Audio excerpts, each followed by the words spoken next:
Hi and welcome back to another quick guide today. I'll teach you how to record screen and voice on Android. Recording your screen and voice on Android is useful for tutorials, gameplay, or presentations. Most Android devices have a built-in screen recorder that can capture both video and audio. This guide will show you how to record your screen along with your voice on Android. To begin, unlock your Android phone and swipe down from the top to open the Quick Settings panel. Look for the screen recorder option. If you don't see it, tap the Edit or Add button and tap to add it to the Quick Settings.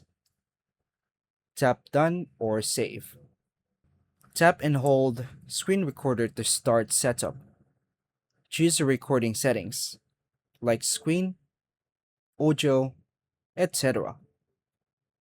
Choose microphone audio, toggle it on.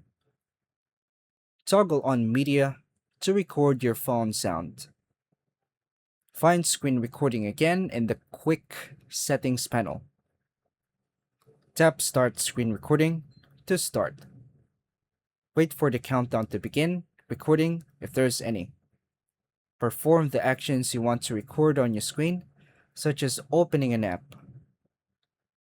Speak clearly so your voice is captured. Tap the stop button in the floating toolbar when finished. The recording will be saved automatically to your gallery. Now open your gallery or photos. To view the recording, play the video to check both screen and voice audio. Tip: record in a quiet environment to ensure your voice is clear and free from background noise. And that's all for now, folks. Thank you for watching.